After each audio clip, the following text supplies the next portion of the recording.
Hey guys, this is Justin. And Joy. And we're excited because we have another great episode in store for you today. Yes, we're going to talk about how you can continuously thrive in your marriage. You don't want to miss this one. This one's going to be spicy, guys. Make sure you tune in.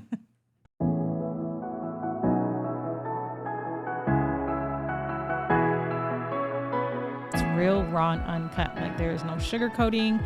We're real about it. If you're real people, message us.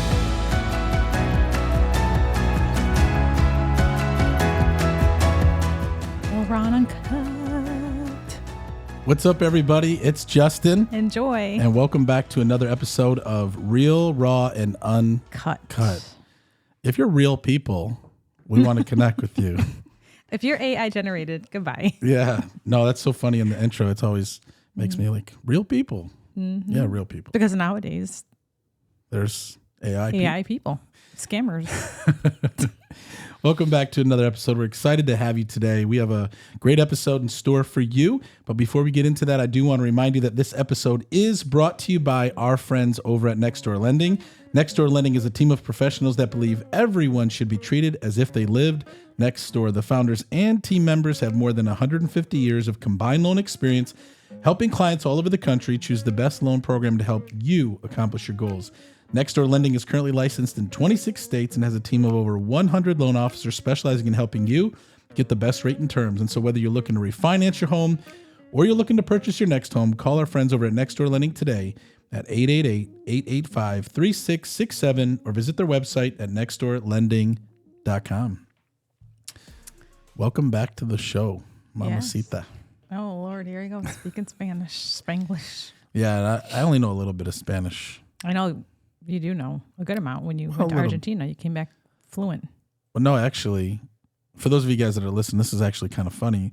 So I did go on a missions trip back in 2008 to Argentina, and my whole goal was to be cold and not pack the right clothes. Yeah, no, that wasn't my goal. But what's crazy is we went in August on this missions trip, and it's the middle of summer here in Michigan, but then in the southern hemisphere below the equator, it's actually winter, which is kind of weird. It was like, I get off the plane, I'm wearing my tank top and my shorts, and it's like snowing outside. And people tried to warn me. I'm like, man, that's not true. And then boom, it was. And I didn't pack you. I was busy with the 3 little kids at home trying to run the house. And here you go packing your bag. I didn't double check anything. And he calls me and he's like, we made it and it's freezing. Like, and it was 100% freezing. And so anyways, I get there. We had this translator who was bilingual on the trip with us. Her name was Jody. And I said, Jody, I want to learn how to lead someone to Christ in Spanish. Mm-hmm. So she told me how to say it. I wrote it down. So it's like the script. I'm learning the script on what to say and how to say it. And while we're in Argentina, I finally have my chance. And it's like, I see this kid, I go up to him. There's a couple of people with me, and I start to speak Spanish to this kid. And in Spanish, I said, hi, my name is Justin Ford. I'm a Christian evangelist from North America. Right? Because you can't say America because they're from America too, South America. So they call themselves Americans as well. Mm-hmm. It's a little bit different. And all of a sudden, everybody burst out and started laughing. Because you said it so and wrong. I'm like, what's so funny? And they said, you just told him that your name is Justin Ford and you're the Christ from North America. So rather than saying Christian, I said Christ. And they started cracking up. But anyways, it was cool because I actually ended up leading him to the Lord. I just needed a little bit of help from the translator, and he gave his life to Jesus, which was cool. But that's awesome. Yeah, and so I don't even know how we even got there. Because you started speaking Spanish. And because, I learned a little bit. Blonde-haired Spanish man right here, which actually people really do think you're Mexican. Spanish. Well, not Mexican. We went to Miami that one time and they started speaking Spanish to you. They thought you were like I think they thought I was Puerto Rican because I know there's a lot of white Puerto Ricans. And so we were on a bus in Miami one time and they started speaking to me in Spanish. I'm like, no comprende, I'm sorry. And they thought I was Hispanic, which was funny. Yeah. It's a good one. But yeah, so we've got a lot of interesting things going on in our life right now.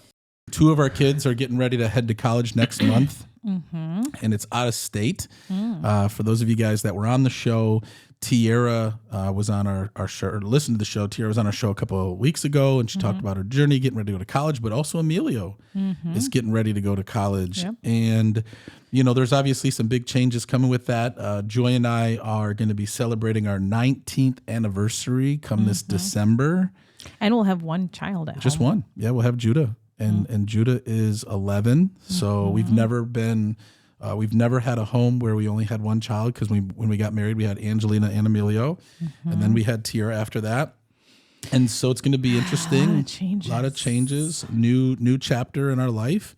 But today we really wanted to talk about how to really thrive in your marriage continuously, because when you get to 19 years, so we've been together 19 years, married 18, and I think there's been periods of our marriage where you kind of just go through the motions, right? Like you maybe lost your passion. You're just kind of living together. You're doing all of the to serve each other. Yeah, you're doing all the marriage type stuff, but it's not. There's really no spice.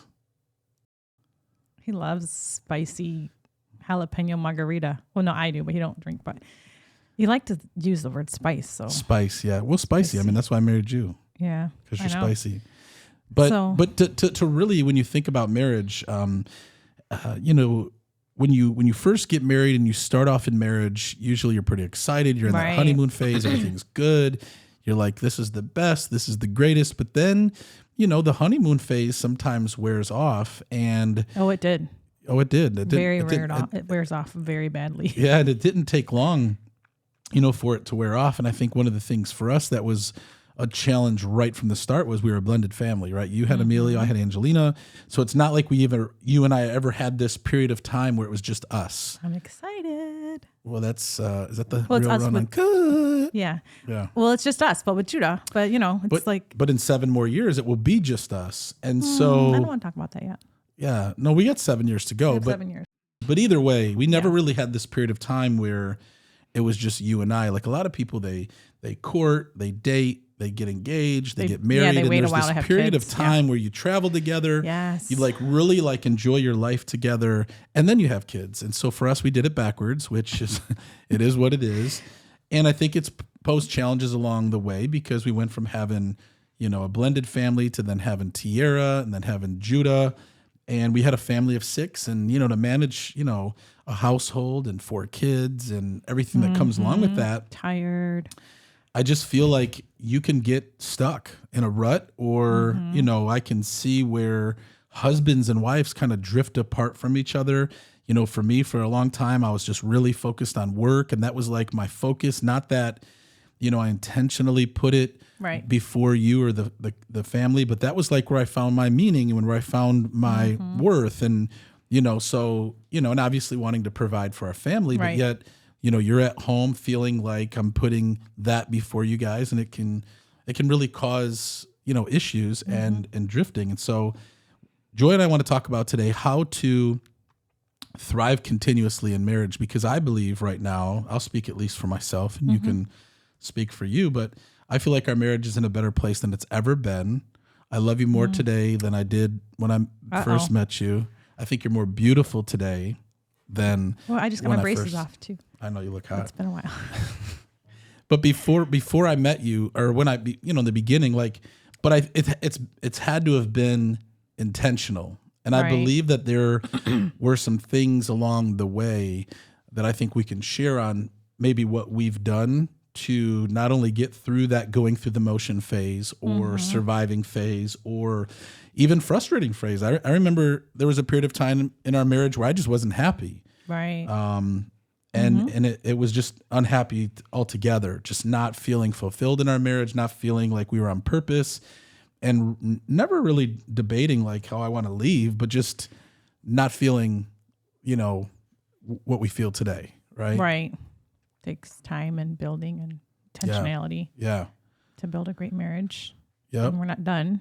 No. More years, right? Right, yeah. We're actually trying to learn from others, like Yeah. older people that have been married longer than us, and it's like, what's the magic potion? What do? How do you keep it? Keep it Remember spicy. that How do you couple keep we it met? spicy? We met this couple in Traverse City, and there was live music happening, and he was dancing. He was doing this funny, goofy dance. Yeah. I'm like, that's not even a dance. I don't know what he was like doing. Some kind of Yeah. like animal thing. I don't even know what he's doing. And I just love like people watching, we're sitting there cracking up, like they're having a great time. And then all of a sudden the music stops, and then we're like, oh, you guys here celebrating anything, whatever. And they're celebrating their 45th wedding anniversary. Yeah. And then we asked 45 them, years. what is it? What, give us some knowledge. And then he reverts the question back to us. Well, what is it with you guys?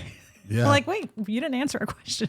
But he I did guess though. And he dancing said, like an animal. but he said keeping it fun and Yeah. really making time for each other, because they talked about how they had twins. Yes. And, how they had, really always been intentional about making time for each other and how important that is. Yeah, and that's true, because one of the big things I've noticed in the last, I don't know how many years, is really making time to do fun things like as a family, but then even for Justin and I, is like, the other week we went to a concert, and like, I'm sure he was tired. I know I was tired, and we're just not late night people. Like we're morning people. And so for us to like get in the car, drive an hour, go to this concert, wait an hour in the parking lot to leave, to drive an hour. So it was like 2 hours to come home.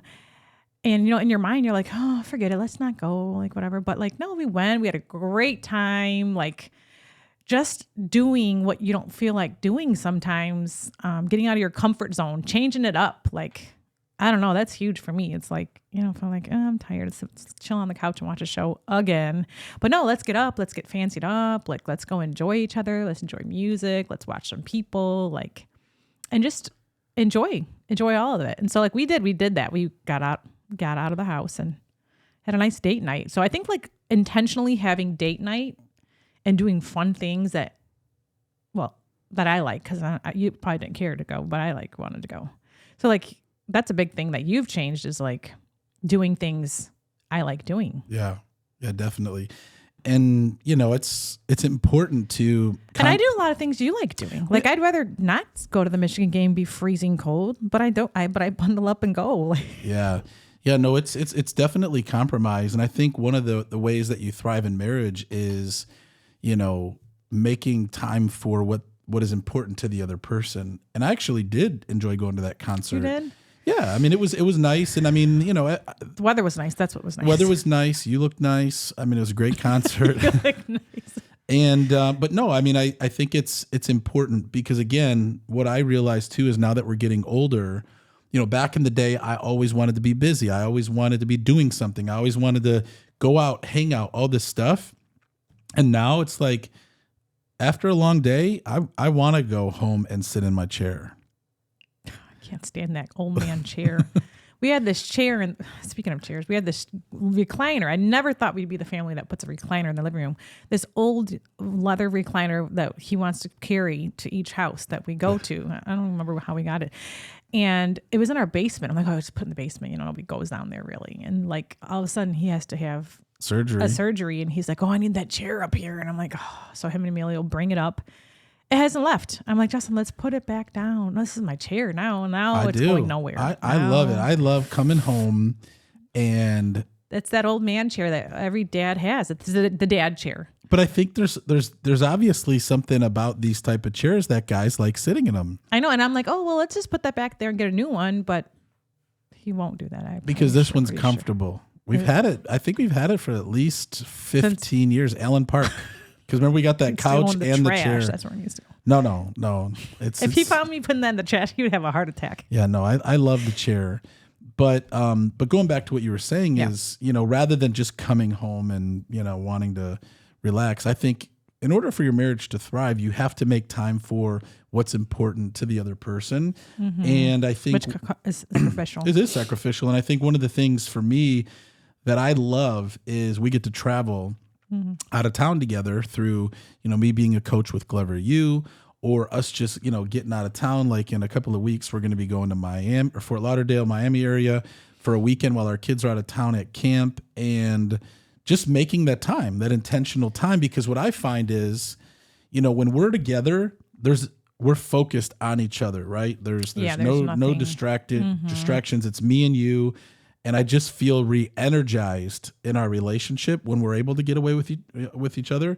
Because a lot of times at home, you're doing the home stuff. I'm working. something You're with the doing kids, kid stuff, the dogs. It's laundry. like, Yeah, it's a lot of things. and sometimes, we're both spent and we don't really have a lot of time to give to each other.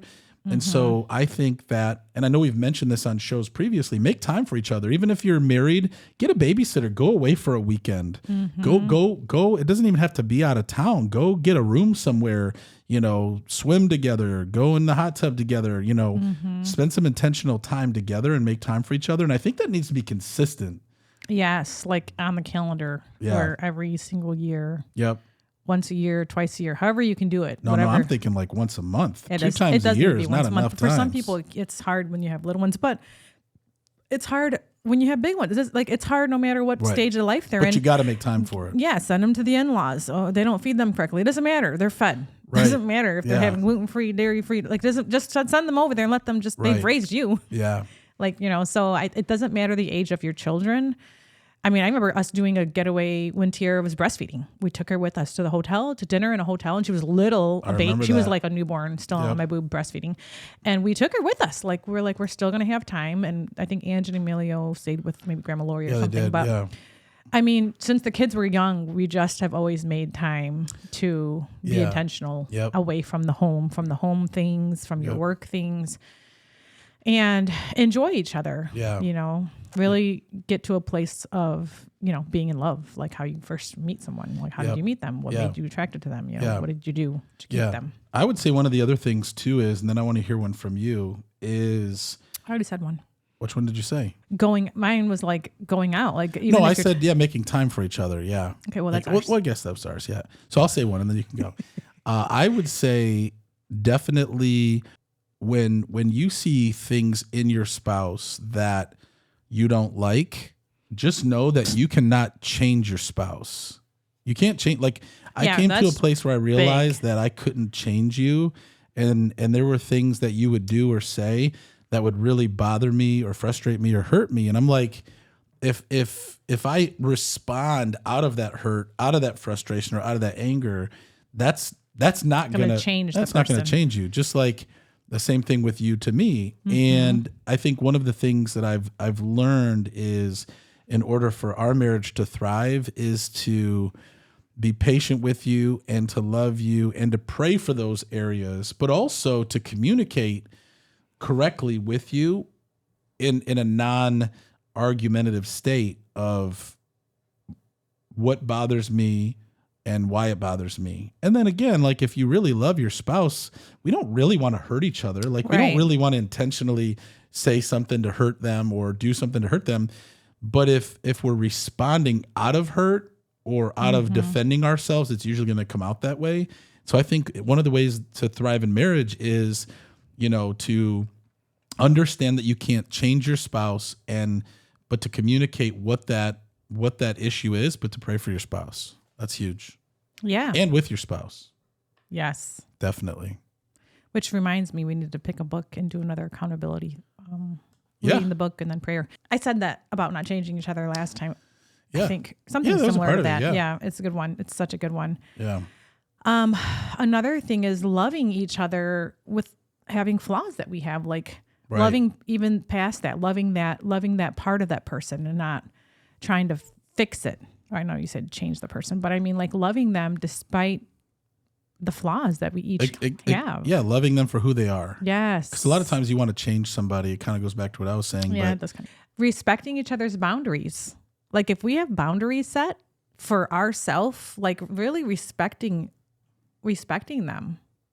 Like, I don't mean this to be rude or anything. Like, when he's like wants to have this deep conversation or make a big decision in the morning, and I'm like, well, I just need to go for my run. Like, I need to do a workout. Like, I need to. Yeah. I told him a long time ago. I'm like, any conversations and things that like need special attention or a major decision, like can it be after 10 a.m. like, or after 9 a.m. like, after I get some things done and then my workout especially, and then I can be more of that state of mind. Yeah, and just really respecting each other's boundaries, because we have to have some boundaries. I mean, when you say I'm prospecting from 8 to 10, I'm not going to call you and blow up your phone. Right. I've got to respect that. Yeah. So really respecting each other's boundaries, I think it's key. Well, and I know one of the other ones for me is, and you've kind of learned this, is, when I speak, like, when we go out of town quite a bit, or I'm speaking, even at, like the events, like the Glover U event, like after the long day of like 10 hours of speaking at breakouts and speaking on stage or doing this, that, or the other, I'm spent. And the first thing Joy wants to do after the event is like, oh, let's go hang out. Let's do this. Let's do that. And I'm like, now she knows I need to go back to the room. He has to go to the room and unwind and who knows what else. Yeah. It's like, I need to just completely like unwind even before this episode. But your unwinding, I've learned, is not just like laying there in quietness. His unwinding is on his phone, like responding to messages, emails, and work stuff, which I'm like, isn't that make you more tired? It doesn't though, because in my mind, I know when I'm running the entire day, I know I have a million messages I have to respond to. And so that's not stressful to me. It's really just relaxing to you. Relaxing. Yeah, absolutely. It's like an unwinding. That's where we're different. But that's my boundary. That is my boundary. Yep. As long as she's got some snacks in the room. Yeah. Yeah. And I usually like to turn the air conditioning way down low. I like to get it cold. It gets me in a better state. So I let him have an hour to himself after. And then I usually get dressed. And I'm like, I'll be down here, meet me here. Yeah. And we've learned to respect that. Yep. And I get dressed and come down go hang. The other thing I think is really important too, and obviously we're not going to go into a ton of detail, is keeping your intimacy life spicy. Yes, that is true. Joy, yeah. Men are wired way different than women. Let me just remind everybody. Yeah. Okay? Ladies, they're wired differently. Okay? I'm sure just what it is. I'm sure they know that. Well, just for a daily reminder. Yeah. So it almost has to be daily. Just letting you know in your marriage. Like, don't come to me saying, I have sex once a week. No, that is not going to work. Right. You better change that up. Yeah. Because men are wired differently. They are. And I know this is a topic I think sometimes that isn't discussed regularly. And make sure you lock the door. Yeah, so your kids don't walk in. Yeah. Oh, yeah, goodness. But I think it's important because again, when you're married almost, 19 years, and I've heard this, and this is scary to me. I've heard that there are couples that literally are married and haven't had sex in 6 months. Or 1 month or 3 months. And I'm thinking to myself, I couldn't be married. Like I wouldn't, there's no way that could happen. Unless there's a health issue. Now and then what? Okay. Well, health issue versus we've just lost interest in each other. Doesn't matter. Like, no way. Because to me, it's like, that is like a warning sign. Yeah. Like that is like. It's headed the wrong way. Completely, like red flag alarms going off. Like I know, I couldn't imagine, right? Yeah. So, and this is a big part of helping making sure that your marriage is thriving is your intimacy. And so, if right now you're struggling in your intimacy with your spouse, what needs to happen for that to be made right? Right. And it could be anything. It could be insecurities. It could be, and I know, especially with women, and I've noticed this, over our marriages, if we're in an argument, or I've said something to you or done something to you that's hurt you or offended you, like we can kiss and make up and immediately everything's good for me, but it's not like that for a woman. No. I know intimacy is usually initiated on the woman's side through the emotional aspect, right? It's not just the physical, like a guy, can see his spouse, doing come out of the bathroom naked or doing dishes and pajamas. And then boom, fired up and ready to go. All cylinders, let's go. Yeah, but see, the thing to do to change that is you help do the dishes to get it done quickly so that the woman's not stressed. So then you can go have some fun. Yeah. So that's something that I've learned is what do I need to do to help you, be in the mood, right? Because it might be your stress because of X, Y, and Z needs to be done. And not that you want to do those things for your spouse to, get spicy, but it should be that way anyway. And so I think for me, over the last several years, I've learned that I had to step up and do more. Not just, on the intimacy side, to get that, but just in marriage in general. Like, what do I want in our marriage, right? Right. And who do I need to become and what do I need to do to give you what it is that you want, to then in turn give me what I want, which is ultimately us being happy and thriving and being I spicy think and all those the things. key word to all of this is, What is it? Hold on. What is it? It's just being selfless Yeah, definitely. as much as you can be, which is so hard in a selfish world. It is.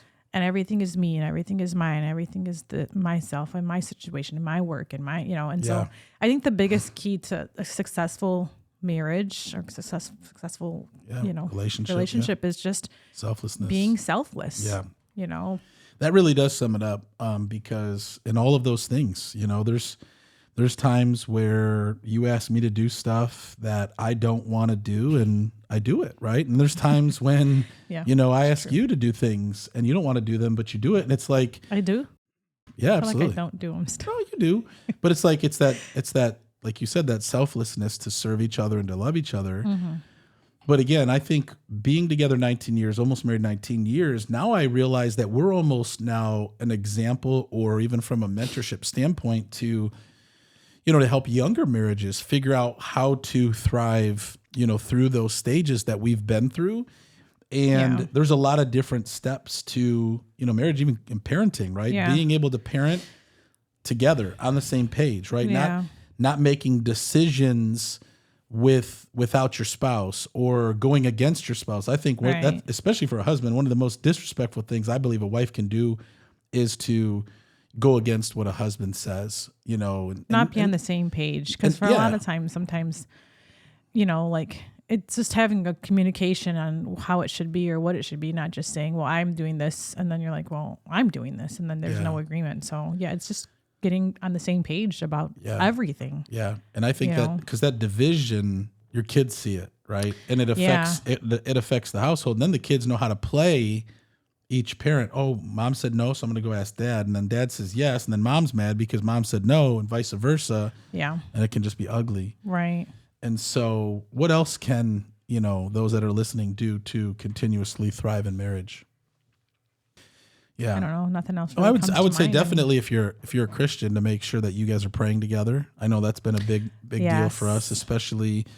Again, we started off in our relationship early on, worshiping together, praying together, really pursuing the Lord together. And then life happens, and that slowly kind of drifts away sometimes, not intentionally. It just happens because you're so busy. But at the beginning of the year, you and I did the 40-day prayer challenge, and I think that we even did an episode on that.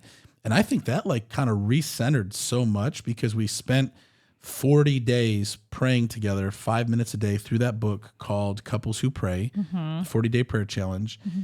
And I think that just shifted a ton. Like, I've seen so much change in you. Like, oh my God. Yeah. So happy about that. Wow. In so many ways. No, that's good. That's good. I'm glad. Even in your that. selflessness, Praise even God. how you're quick to admit when you're wrong, ask for forgiveness, and it's growth too. Yeah, it Turned is. 40 and just something changed. Yeah. So I think it's important. So if you're listening, whether you've been married one day or 50 years, right? I think it's so important to make sure that your marriage is continuously thriving. And if it's not, okay, you have you have three options. Well, one second. Go ahead. Let me just stop you for a minute. Yep. Always remember, like, if you have got kids, your kids are watching what a successful marriage is in their home. Yep. And if it's not successful and if it's not good, that's what they're seeing. And they carry that into being who they are, into their relationships and what they're expecting in their marriage. And it's like a whole thing. Like, they're the biggest crowd that's watching. Yeah. So, yeah. I'm sorry, go ahead. No, absolutely. No, I was just going to say,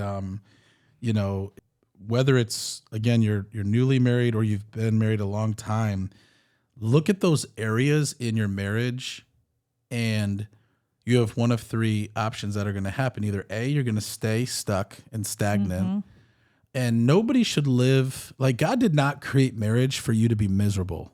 Right. Marriage is not meant to be miserable.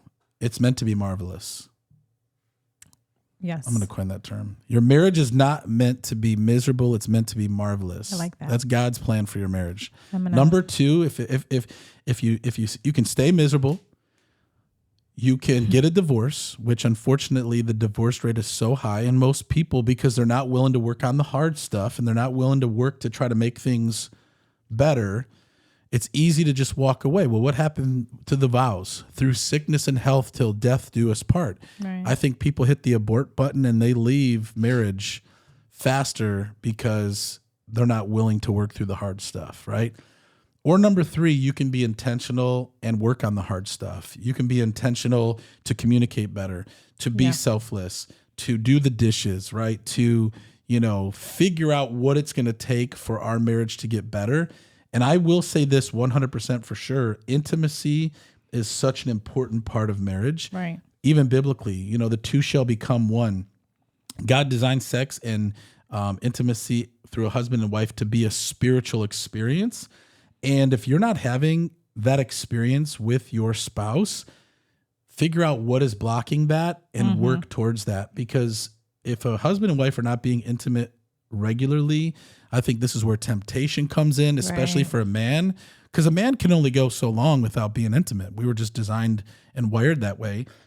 I think women can go longer because it's not the number one thing on the list. I know it's number one for men, but these are serious things that need to be worked on in order to have a marriage that thrives. And I'm just so grateful, although our marriage hasn't been perfect, we've had our ups and downs, we still do, that we've learned a lot of things in the last 19 years that I believe can help and encourage other people. And I just feel like we're, really just getting started. We have so many, Lord willing, years to go. Right. That we want to encourage other marriages. We want to help, with our testimony. And that's what Real, Raw, and Uncut is all about, right? It's about talking about the spicy. And we're a safe place, guys. Yeah. It's okay. Message us behind the scenes. We're not. Reach out, come up to us when you see us at conferences or place. if you just need some counsel or some help, reach out. I mean, anybody that comes to us in private, it's going to remain private. We're not going to talk about your situation. I'm huge on that. I always make sure, if I'm we're meeting with somebody, I'm like, wait, 100%. Yeah, cool. Any final words? Want to renew our vows? Well, we got to think about maybe when next we year want to do that. Year 20. Yeah, how many? We What did years do you 10. do that normally? 25 we years? Did it 10. When do people renew their vows? Maybe it's 20. Whenever you feel like it. Yeah. Next, let's do 20th. 20th. Okay. A little over a year away. Okay, we're gonna plan it. Final words. Nothing else. Well, I'm ready to renew our vows. All right. Any final words? Final for word the is listeners? really, I'm ready to renew our vows, but I'm excited for you, and don't give up. Don't give up. Ever. And keep it spicy, like a spicy jalapeno margarita. Yeah. Or a spicy tamale. You love tamales, but you hate them when they're dry. Yeah. I only like E&L's tamales. They're the best. Guys, thanks for tuning in to another episode here of the Real, Raw, and Uncut podcast with my lovely wife, Joy. I do want to remind you that this episode is brought to you by our friends over at Next Door Lending. Next Door Lending is not just a sponsor on the show. This is actually our personal lender for the Justin Ford real estate team. We send all of our buyers to Next Door Lending. They're absolutely phenomenal. They have over 1,000 5-star reviews, a perfect A+ Better Business Bureau rating, and they serve people all over the country. And so if you're a buyer looking to get pre-approved and purchase a home this year, call our friends over at Next Door Lending. If you are a homeowner looking to refinance, call our friends over at Next Door Lending. And if you're a real estate agent looking for a great lending partner, call our friends over at Next Door Lending today at 888-885-3667 or visit their website at nextdoorlending.com. If you love the show, do us a favor, hit the subscribe button on YouTube or your favorite podcast platform, or you can follow us on social media. You can find Joy, myself, or us at Real, Raw, and Uncut. And there's 2 things we always like to leave you with. Number 1, it's not how you start. What matters is how you finish. And number 2, with God, all things are possible. God bless you guys. Thanks for tuning in, and we'll see you on the next one.